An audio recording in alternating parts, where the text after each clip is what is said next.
"I'm calling IC," screeched Deborah Calloway, sprinting across her St. Augustine lawn, clutching her phone like it was a holy relic. My drywall crew calmly sipped coffee while one of them, Agent Morales, flashed a badge and said, "That's funny. So am I." You could hear the record scratch across the cul-de-sac as Deborah stopped mid-sentence, pale as her HOA binder. "My name's Rafael Rafe Jimenez, 45, former Army Intel, now working in federal logistics with the occasional home project on the side. I bought a fixer-upper in Larks Meadows, hoping to renovate in peace. Hired some friends from a federal agency task force to help on their days off. Off the record, nothing shady, just walls, flooring and minor demo work. The kind of neighborhood where every mailbox is regulation black and every lawn is precisely 2 and 3/4 in tall.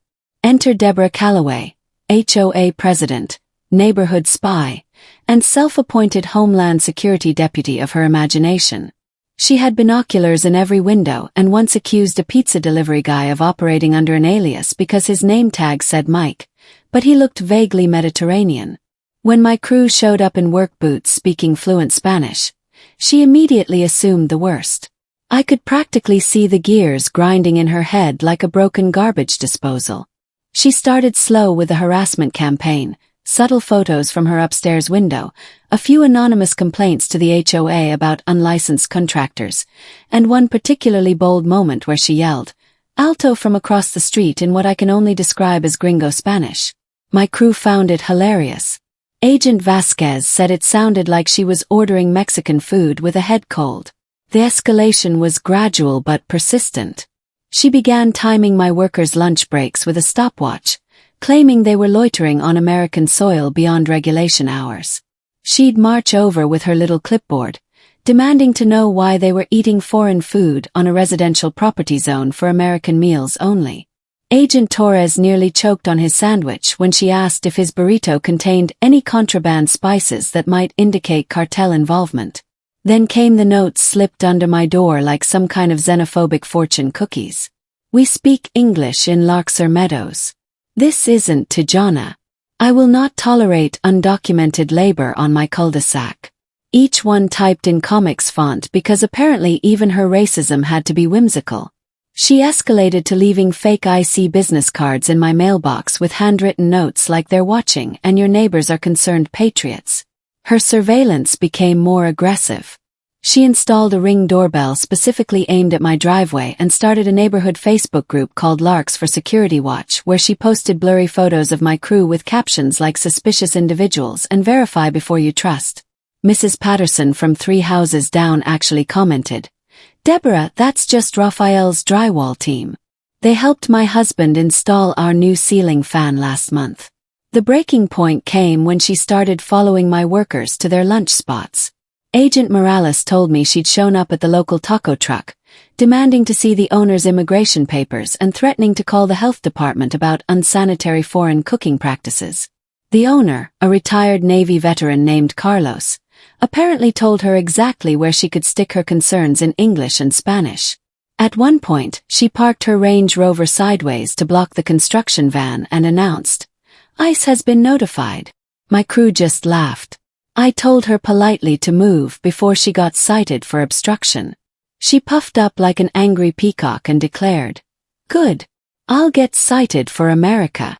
Agent Vasquez whispered to me, "Sir, should we tell her we actually are ICE?" I shook my head. Sometimes the best comedy writes itself. The next day, she went full Delta Force fantasy. She burst onto my property during lunch break, phone filming, shouting, "Where are your visas? Where are your green cards? I demand documentation." She was wearing what I can only describe as tactical suburbia gear, a khaki vest with about 20 pockets, cargo pants, and hiking boots like she was about to storm the beaches of Normandy instead of harassing construction workers eating turkey sandwiches. Agent Morales, drywall mud still on his gloves, calmly pulled out his badge and said, "Federal Immigration Task Force, ma'am. You're interfering with an active government agent. You want to go down for that." The silence was so thick you could cut it with a trowel. Deborah's phone dropped like her blood pressure. She staggered backward, whispering, This is a setup. "No ma'am," Morales replied deadpan. "This is drywall." But Deborah wasn't done. Even after seeing the badge, she started demanding proof of federal employment and verification of legitimate government business. Agent Torres, who'd been quietly mixing joint compound, stood up and said, "Ma'am, I've been documenting federal crimes for 15 years. Would you like me to add obstruction of justice to your growing file?" She actually asked him what crimes he was talking about. He started listing them. Harassment based on national origin, trespassing, intimidation, filing false reports, mail tampering. The beautiful thing was watching her realize she'd been committing actual federal offenses while trying to report imaginary ones. Her face went through more color changes than a mood ring in a hot tub. She kept stammering, but there they look. Agent Vasquez finished her sentence. "Professional, competent, like they know what they're doing." "Yes, ma'am. That's generally what we aim for in federal service." Turns out the crew weren't just contractors helping a buddy. They were part of a federal inter-agency logistics training program, helping me while waiting on their next deployment rotation. All certified, all documented, all very aware of harassment laws and civil rights violations. Agent Vasquez had been taking notes in a little black book this whole time, documenting every racist comment, every trespass, every moment of what lawyers call actionable behavior. I filed a formal complaint against Deborah for racial profiling, trespassing, and verbal assault.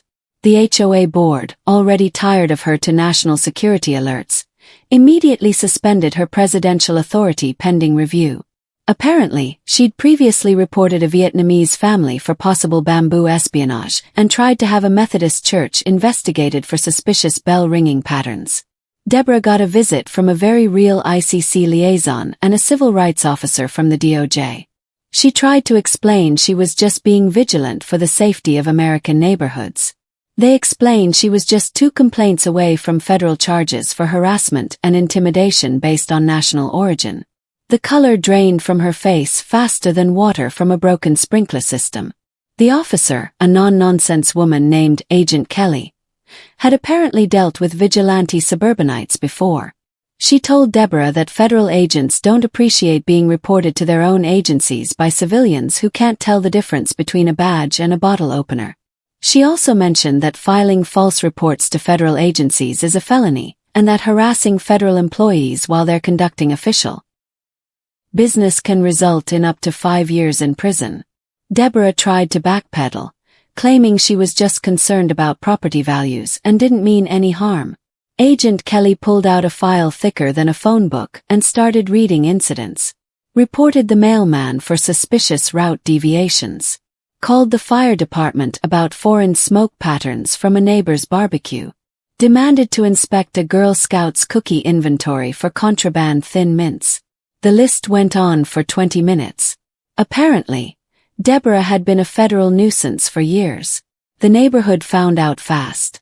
Someone put up lawn signs that read, "My lawn crew is legal." Another proclaimed, "Let freedom ring," but not Deborah's doorbell. Her kids stopped coming outside. Her husband started mowing the lawn himself for the first time in 20 years. Poor guy looked like a hostage in a polar tech vest, glancing nervously at the windows like Deborah might emerge with more patriotic duties. The HOA board held an emergency meeting. I wasn't invited, but Agent Morales was still working on my kitchen cabinets when Mrs. Patterson knocked on my door. She looked apologetic and embarrassed.